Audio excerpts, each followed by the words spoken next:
안녕하세요, 여러분. 오늘은 유방암 치료를 마친 뒤에도 여전히 이어지는 여정에 대해 이야기해 보려고 해요. 수술, 항암, 방사선 치료가 끝나고 나면 이제 좀 숨을 돌리나 싶지만 사실 많은 분들이 5년에서 10년 가까이 호르몬 치료제를 복용하게 되죠. 이 약은 재발을 막는 데 큰 도움이 되지만 복용하면서 겪는 불편도 만만치 않습니다. 뼈마디가 쑤시는 듯한 통증, 근육이 뻐근하게 아픈 증상, 그리고 기분이 하루하루 달라지는 경험을 하셨을 거예요. 어떤 날은 괜찮다가도 또 어떤 날은 몸살처럼 힘들고 괜히 우울감이 밀려오기도 하죠. 이 부작용 때문에 약을 중단하고 싶어지는 분들도 계시지만 치료제는 재발을 막는 중요한 무기입니다. 그래서 오늘은 이 힘든 부작용을 견뎌내면서도 동시에 완치율을 높이고 재발 위험을 줄이는 생활습관 7가지를 함께 나눠보겠습니다. 첫 번째, 규칙적인 운동으로 몸을 깨우기. 운동은 단순히 살 빼는 게 아니라 몸과 마음을 동시에 회복시키는 강력한 도구입니다. 연구에 따르면 유방암 치료 후 주 150분 이상 걷기, 자전거 타기, 수영 같은 유산소 운동을 꾸준히 한 여성들은 재발 위험이 확실히 줄었다고 해요. 특히 호르몬제를 복용하면서 생기는 뼈관절 통증을 완화하는 데 운동은 큰 도움이 됩니다. 가만히 있으면 통증은 더 심해지고 근육이 굳어지는데 가볍게라도 움직이면 혈액순환이 좋아지고 뼈와 근육이 풀리면서 아픔이 조금씩 줄어듭니다. 처음부터 무리할 필요는 없어요. 아침에 집 근처를 10분만 걸어도 좋습니다. 점점 시간을 늘려서 하루 30분, 주 5회 정도를 목표로 해보세요. 스트레칭이나 요가를 곁들이면 기분 기복을 완화하는 데도 도움이 됩니다. 운동을 시작하면 몸도 가볍고 마음도 조금씩 밝아집니다. 두 번째, 체중 관리와 근육 유지하기. 호르몬제를 복용하는 분들이 자주 하는 말 중 하나가 운동도 하고 식단도 조절하는데 살이 잘 빠지지 않는다예요. 약물 때문에 체중이 쉽게 늘고 근육량이 줄어드는 경우가 많습니다. 체중이 늘면 무릎이나 허리 같은 관절 통증이 더 심해지고 재발 위험까지 높아질 수 있어요. 그래서 체중 관리가 중요한데 단순히 칼로리를 줄이는 다이어트는 오히려 건강을 해칠 수 있습니다.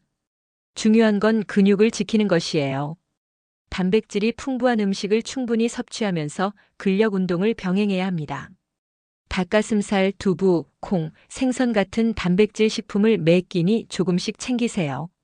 근육이 유지되면 뼈마디 통증도 완화되고 약물 부작용으로 오는 피로감도 줄어듭니다. 세 번째, 고섬유질 식단과 항산화 영양소 챙기기. 식단은 단순히 배를 채우는 게 아니라 몸을 회복시키는 중요한 치료의 연장입니다.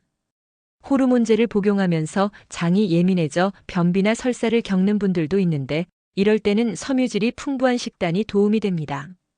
또한 색깔 있는 채소와 과일에는 항산화 물질이 많아 몸속 염증을 줄이고 면역력을 높여줍니다. 블루베리, 토마토, 브로콜리, 시금치 같은 식품은 대표적인 항암식품으로도 알려져 있죠. 하루에 최소 5가지 색깔의 채소와 과일을 챙겨보세요. 예를 들어 아침에는 사과, 점심에는 시금치나 오이, 저녁에는 토마토나 파프리카를 곁들이는 식입니다. 이렇게 먹으면 몸이 가볍고 기분 변화도 한결 부드러워집니다. 네 번째, 피해야 할 음식은 확실히 줄이기. 우리가 먹는 음식 중에는 오히려 부작용과 재발 위험을 키우는 것들이 있어요. 첫 번째는 가공육과 붉은 고기입니다.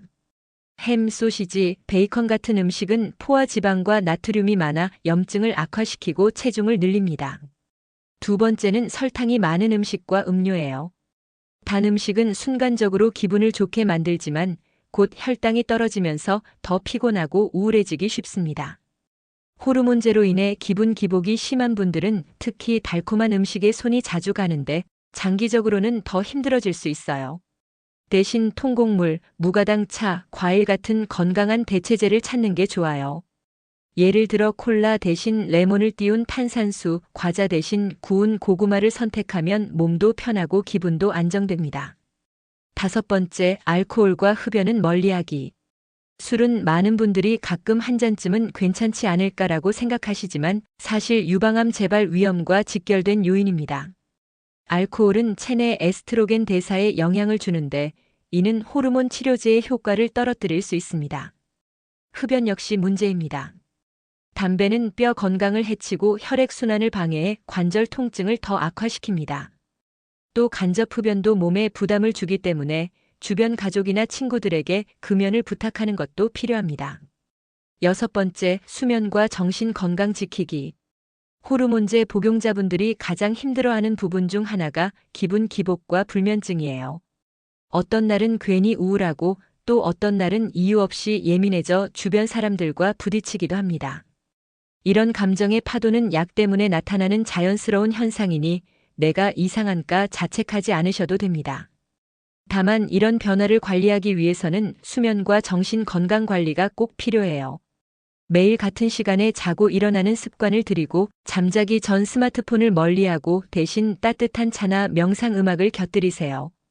또한 요가, 명상, 가벼운 산책은 스트레스를 완화하는 데 큰 도움이 됩니다. 필요하다면 상담 치료를 받거나 같은 경험을 한 사람들과 소통할 수 있는 모임에 참여하는 것도 좋아요. 마음이 안정되면 몸의 회복도 훨씬 빨라집니다. 7번째, 의료진과 소통하며 함께 관리하기. 생활 습관이 아무리 좋아도 혼자서만 해결하려고 하면 지치기 마련입니다. 뼈 통증이 심하다면 의사에게 말해 진통제나 보조 치료를 처방받을 수 있고, 기분 변화가 심하다면 상담 치료나 약물 조정이 필요할 수도 있습니다. 최근에는 호르몬제 부작용을 줄여주는 다양한 치료 보조법이 연구되고 있으니 꼭 의료진과 꾸준히 소통하세요. 혼자 참는 것보다 전문가와 함께 관리할 때 훨씬 더 편안한 생활을 유지할 수 있습니다. 유방암 치료는 단순히 수술이나 항암이 끝났다고 끝나는 게 아닙니다. 호르몬 치료제와 함께하는 긴 여정을 살아내야 하죠. 그 길에서 뼈마디 통증, 근육의 뻐근함, 기분 기복은 누구나 겪는 흔한 어려움입니다. 하지만 오늘 말씀드린 생활 습관 7가지를 꾸준히 실천하면 몸도 마음도 한결 가벼워지고 완치율은 더 높아질 수 있습니다. 작은 습관 하나가 여러분의 삶을 지켜주는 큰 힘이 될 거예요. 여러분, 절대 혼자가 아닙니다. 우리 함께 건강하게 이 길을 걸어가요.